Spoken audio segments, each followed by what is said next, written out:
मोदी साहेबांच्या कामाचा ठसा संपूर्ण जगभर उठला, त्याचाच एक भाग म्हणून धैर्यशील दादांच्या माध्यमातून आज इचलकरंजीचं ब्राह्मण समाजाचं वेदभवनच्या मागचं मंदिर असू दे किंवा आपल्या टाकोडेचं बौद्ध विहार असू दे, त्यासाठी 1.25 कोटीचा फंड देऊ केला. लिंगायत स्मशानभूमीसाठी 60 लाख रुपयाचा फंड देऊ केला. त्याचबरोबर नाभिक समाज, आपला चर्मकार रोहिदास समाज, कंजारबाट समाज, खाटीक समाज, असं वेगवेगळ्या समाजाला ज्या ज्या समस्या आहेत त्यांच्या सोडण्याचा प्रयत्न केला.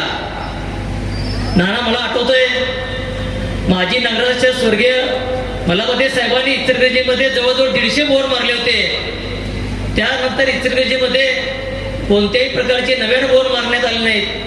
पण धैर्यशील दादांच्या माध्यमातून इचलकरंजी परिसरामध्ये 85 बोर मारण्यात आले. आणि त्यातलाच एक बोर आपला लिंबू चौकामध्ये आहे आणि दुसरा आमच्या भागामध्ये चांदणी चौक आणि बरकेपट्टीमध्ये आपल्या ह्या भागामधला आहे. काल इथं सभा झाली नाना, बरेच वक्त्यांनी भाषणे केली. इथले एक माजी नगरसेवक आहेत ज्यांच्या मंडळी माजी नगराध्यक्ष होत्या, त्यांचं सारखं म्हणणं येत आहे की खासदार कुठं आहे, खासदार कुठं आहे.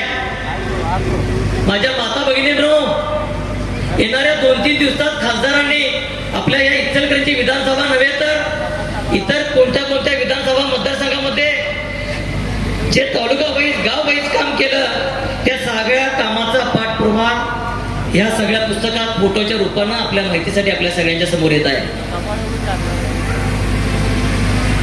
सन्माननीय जी सभेचा उल्लेख केला, जी कालची सभा झाली तिथं सन्माननीय चाळके साहेबांनी सांगितलं की खासदार कुठे दिसतोय. आज मी ज्या कामाचा उल्लेख केला, अजून बरीच कामं सांगता येतील. जलतरण तलावाला 1.40 लाख रुपये दिलं. आपल्या जिम्नॅशियम मैदानला, कागवाडी मळ्यातल्या जिम्नॅशियम मैदानला 25 लाख रुपये दिलं. कोणत्याही भागातलं कोणतेही काम करत असताना संतोष शेळकेने नुसतं सांगितलं आणि मंजूर झालं असं होत नसतंय. तर संतोष शेळकेने तिथं जागेवर येऊन आपल्या महानगरपालिकेच्या इंजिनियरला येऊन त्याचं इस्टिमेट करावं लागते. ते इस्टिमेट ते परत त्याचं टेंडर प्रसिद्ध होते. कॉन्ट्रॅक्टरनं टेंडरला मंजुरी झाल्यानंतर त्या कॉन्ट्रॅक्टरचं काम चालू होतंय.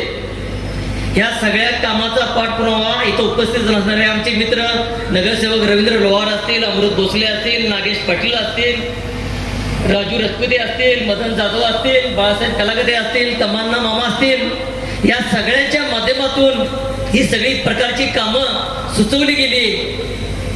कोविडच्या काळामुळं जवळजवळ 1.5 वर्ष सगळ्यात महाराष्ट्राचा सगळा फंड ब्लॉक झाला होता. कोणत्याही खासदार आणि आमदाराला 10 रुपयाचा फंड मिळाला नव्हता. हा कोविडचा काळ संपल्यानंतर, म्हणजे उद्धव ठाकरेंचा काळ संपल्यानंतर धैर्यशील दादा मानेने शिंदे गटात प्रवेश केला आणि खऱ्या अर्थानं कामाला सुरुवात झाली. आणि सन्माननीय माजी पालकमंत्री दीपक केसरकर यांच्या माध्यमातून, DPDCच्या माध्यमातून, नगरोत्थानच्या माध्यमातून हा सगळ्या केलेला कामाचा फंड कामाच्या रूपानं ह्या सगळ्या आपल्या भागात सगळं काम झालेलं दिसतंय.